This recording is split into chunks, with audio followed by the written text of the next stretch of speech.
Hello, and welcome to Millennium News TV 24/7 Daily Sports News Update. My name's Todd Goldfinger, and thank you for watching. Seattle Mariners manager Scott Servais spent parts of 11 seasons and nearly 800 games behind home plate as a catcher with four franchises, mostly in the 1990s. During that era, one dominated by Hall of Famers Mike Piazza and Ivan Rodriguez. The skills needed at backstop were clearly defined. In quotes, could you throw guys out? How did you do blocking the ball? And could you hit with power? Servais said. That's how the position was evaluated. A generation later, those attributes have been joined by a more subtle but equally significant skill, pitch framing. During baseball's data revolution, the fine art of making borderline pitches look like strikes was found to be a game-changing craft, one that could be as impactful as Piazza's power or Rodriguez's arm. The calculus, though, could be about to change, along with an equation that's included the human element for nearly 150 years. While pitch clocks, bigger bases, and other rules changes debut this year at the major league level, the automated ball strike system will receive its biggest experiment yet at AAA. ABS will be used 4 days later, 4 days per week to call every pitch at baseball's highest minor league level. On other 3 days, umpires will traditionally call balls, strikes with a challenge system in place. Teams will be able to appeal a handful of calls to the so-called RoboZone each game. Next news. Miami was placed on probation for 1 year on Friday after the school and the NCAA said women's basketball coaches inadvertently helped arrange impermissible contact between a booster and two players who signed with the Hurricanes. It's first time the NCAA has announced a penalty related to an investigation into name, image, and likeness deals, NIL as they are called. The NCAA probed the actions of booster John Ruiz, who has signed several Miami athletes to NIL deals. Among them are women's basketball players Haley and Hannah Cavinder, who transferred to Miami after meeting with Ruiz. Though the Cavinders told the NCAA the meeting had nothing to do with the decision to play for the Hurricanes. The NCAA and Miami worked through a negotiated resolution to end the saga, but the NCAA wanted the Hurricanes to agree to more sanctions than were ultimately handed down, saying it was troubled by the absence of a dissociation of the involved booster. The NCAA said the violation stemmed from Miami coach Katie Meyer having helped facilitate a meeting between the Cavinders and Ruiz, unaware that he was a booster. Next news.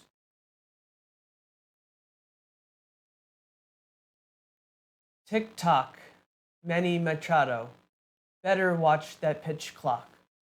Baseball's new timing device made its big league debut Friday during a limited schedule of spring training openers, and wouldn't you know it was Machado, the San Diego Padres all-star slugger, not a pitcher, who was called for the first violation.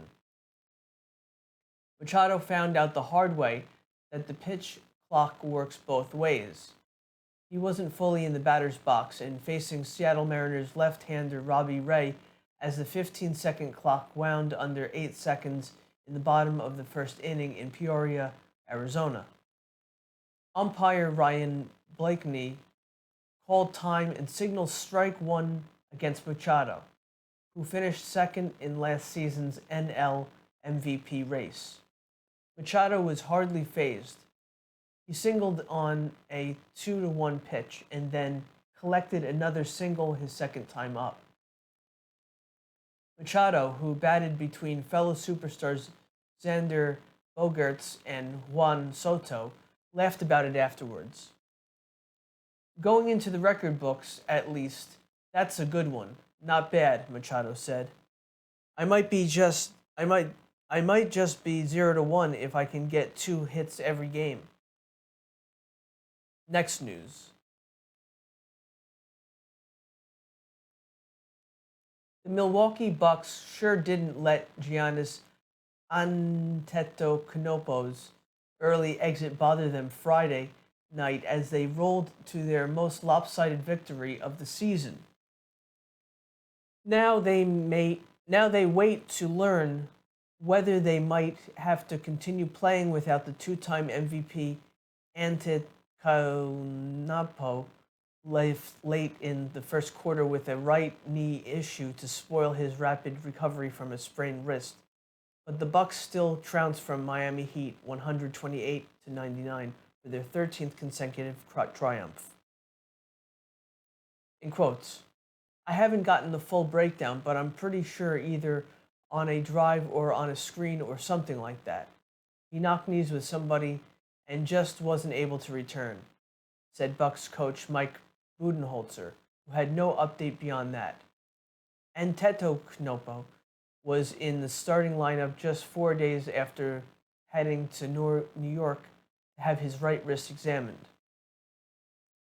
In quotes, sometimes you have to stop him from being himself, being able to calm down and maybe even not play a couple of games, knowing that we're number 2 in the East, knowing that we're all right, said Jrue Holiday, who had 24 points. I know he doesn't play like that. He tries to play every single game, which I understand completely. I feel like I'm the same way.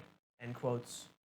We're going to take a short break from the daily sports news of Millennium News TV 24/7. Please stay with us. Thank you. Millennium TV, bridging communities worldwide. We broadcast diverse international content from Europe, Asia, Africa, and now right here in the USA. Watch us via Roku on your smart TV. Submit your own content to 1530entertainmentllc@gmail.com. Download the Millennium TV app from the App Store to stream our shows anywhere, anytime. Millennium TV.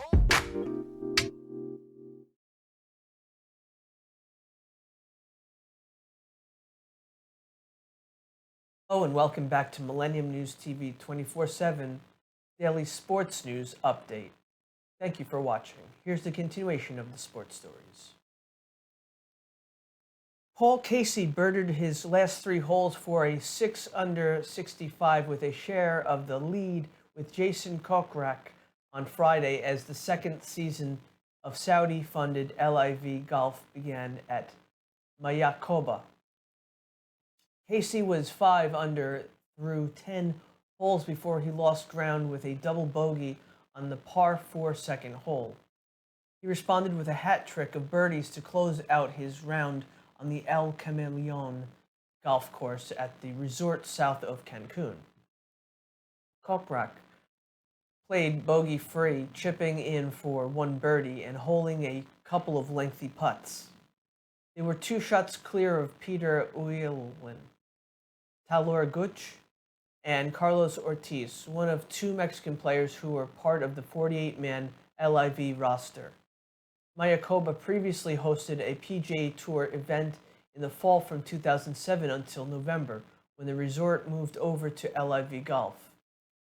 Dustin Johnson, who won the points list and its $18 million bonus last year while leading his 4 aces to the team title, was slowed by consecutive bogeys in the middle of his round. He was part of the group at 68. Casey plays for the Crushers, and 3 of their 4 scores added to 10 under par for a 3-shot advantage over Johnson's squad and the Smash team that is captained by Brooks Koepka. LIV caused a major disruption in golf last year by spending some $2 billion in bonus money to attract big names. The PGA Tour suspended those players, leading to a lawsuit. Next news. Chelsea manager Graham Potter says he and his family have received death threats in the wake of the team's poor form. Potter said Friday he had been targeted by an anonymous email account. Potter, who has said previously that he believes he has the hardest job in football, spoke of the toll that recent months have taken on him personally, and bullishly rejected accusations that a calm demeanor in the face of adversity means he does not care about the club. In quotes, "People have a perception I don't care. What's that based on? How do you know?" End quotes. He told a news conference ahead of a Chelsea Premier League match at Tottenham on Sunday. In quotes, "You could ask my family how life has been for me and for them. It's not been pleasant at all. I understand supporters go home and they're annoyed because the team aren't winning. But I assure you, my life for the last 3 or 4 months has been fairly average. I've had some not particularly nice emails come through that want me to die and want my kids to die. That's obviously not pleasant to receive. If you've been asked for 4 months if you're under pressure because the media need you to sell stuff, what do you expect to do in the end?" End quotes. Next news.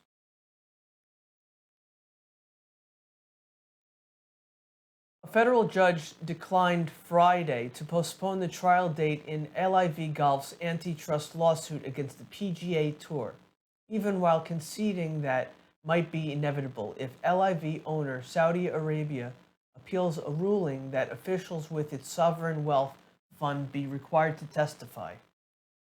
Friday's case management hearing in the Northern District of California capped off a flurry of filings in the last week over the PGA Tour alleging the Public Investment Fund and its governor, Yasser Al Rumayyan, were more than just investors in the rival league. Saudi Arabia's PIF holds some $600 billion in oil profits and other assets, making it one of the largest sovereign wealth funds in the world. The PIF owns 93% of LIV Golf, according to the court documents. U.S. Magistrate Susan Van Corlin ruled last week that the PIF and Al Rumayyan were not exempt from providing testimony and documents under the Foreign Service Immunity Act because of an exception for commercial activity. Saudi Arabia, through its attorney, filed a separate letter with U.S. District Judge Beth Labson Freeman on Thursday, arguing that the magistrate's order has broad implications for Saudi Arabia beyond the instant case, and that it would file a friend of court appeal. Next news. Ireland had just enough firepower to suppress Italy and win in an entertaining Six Nations rugby contest 34-20 at Stadio Olimpico on Saturday. The Irish notched a third win from 3 matches in the Six Nations for the first time since 2018, when the team last won the title with a Grand Slam. Ireland nailed a bonus point fourth try after 35 minutes, but couldn't be certain of victory against the determined Italians until the 71st minute, when the visiting side scored a fifth and last try. In quotes, "At a certain point, we weren't sure we'd be able to bring home the win," Ireland coach Andy Farrell said. "I was told I was shown on TV several times while I was biting my nails. Well, I won't hide the fact that there was some nervousness." End quotes. After beating defending champion France in the previous round, Farrell expected his 7-team changes to make a seamless transition. After all, Farrell's Ireland has averaged 41 points wins against Italy. But the 14-point difference on Saturday was a good measure of Italy's growing skill set and self-belief over the past year. Italy threatened to shock France at home in the opening round, but not the Irish, whom it struck 2 tries against and pushed all the way. Italy's fitness in past years faded in the last quarter, but these Azzurri were still firing shots to the end in another immensely respectable effort. We're going to take a short break from the daily sports news of Millennium News TV 24/7. Please stay with us. Thank you. Millennium TV, bridging communities worldwide. We broadcast diverse international content from Europe, Asia, Africa, and now right here in the USA. Watch us via Roku on your smart TV. Submit your own content to 1530entertainmentllc@gmail.com. Download the Millennium TV app from the App Store to stream our shows anywhere, anytime. Millennium TV.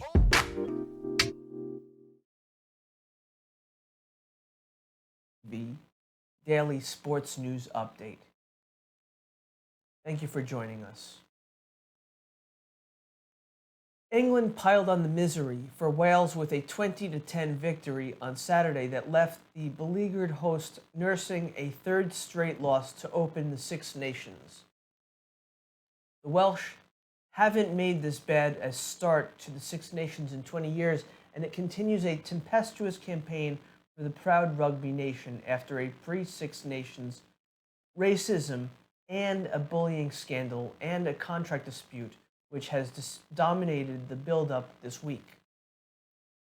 A match between teams well off the title pace never really caught fire in front of the Prince and Princess of Wales, with England always having the measure of a game but limited Wales side at Principality Stadium. Anthony Watson, on his first England start for 2 years, went over for the only try of the first half, and prop Kyle Sinclair and center Ollie Lawrence added more after halftime. Wales' sole try came from an intercept on halfway, with winger Lewis Rees-Zammit motoring clear for the score. Warren Gatland's team was in touching distance of the visitors only because of a rare bad day off the kicking tee by England captain Owen Farrell. He had just 2 successful kicks from 6. Next news. Daniil Medvedev won the Qatar Open on debut when he defeated Andy Murray 6-4 in a final matchup of former number ones on Saturday. Medvedev converted fast starts in each set. He reached 4-1 in the first and 3-1 in the second. Murray fought but was too far back, and Medvedev won his 17th singles title. Sometimes we were playing bad. Then suddenly both of us were playing amazing, Medvedev said. I'm happy to win. Medvedev also won in Rotterdam last weekend, and his winning streak is 9 matches. Next news. The Fiji Drua had the last day in a match which 11 tries to edge Moana Pacifica 36-34 Saturday on the opening weekend of the Super Rugby Pacific season. The Drua trailed 19-5 in the first half and didn't lead in the match until the 77th minute when replacement winger Daniela Rakuro scored the try that gave them a narrow and thrilling win. Both teams were physical, but also willing to play the game at pace and run the ball at every opportunity. Moana Pacifica managed a slim advantage in the forward contest, but the match was eventually decided by hard-running outside backs who traded tries in the second half. The first try of the match came after only 2 minutes to Abraham Pohl of Moana Pacifica, who wheeled around a line-out and crashed over from close range.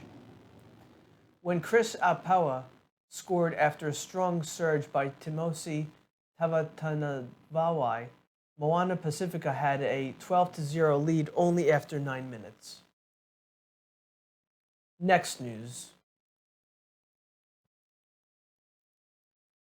Only last week, ahead of the All-Star break, did Klay Thompson even receive medical clearance to play on back-to-back nights, 13 months after his return from a more than 2.5-year absence recovering from knee and Achilles surgeries. He's flourishing again, and he defiantly promised he would. Thompson scored 42 points and matched his season high with 12 three-pointers, leading the undermanned Golden State Warriors past the Houston Rockets 116-101 on Friday night. In quotes, "I don't like to talk about vintage me or am I old self," Thompson said. "I just think I'm being myself, and I was capable of these things in the past, and as long as my wrists still work, my feet still work, I'll forever be able to shoot the rock." It was Thompson's third career game with 12 or more three-pointers. NBA career three-point leader Stephen Curry has done so twice, and Thompson let him know it. In quotes, "It was one of those nights I had gotten the hot hand," he said. "It felt great. I can't lie to you all." This has been the daily sports news update of Millennium News TV 24/7. Please log in to get the latest news on all of our social networking sites. That means Facebook, Twitter, Instagram, TikTok, on Millennium News 24. Also, our YouTube channel is News Channel M24. Viewers now on both network broadcasting Android and iOS devices, Apple TV, Roku TV, Amazon Fire TV, also all smart TV platforms. Please enjoy our entertainment and latest news, views, and editorials. Our Millennium TV apps, Millennium TV USA Android, Millennium News Google, www.millenniumtv24.com. Please stay with Millennium News 24. Thank you. God bless you and have a pleasant day.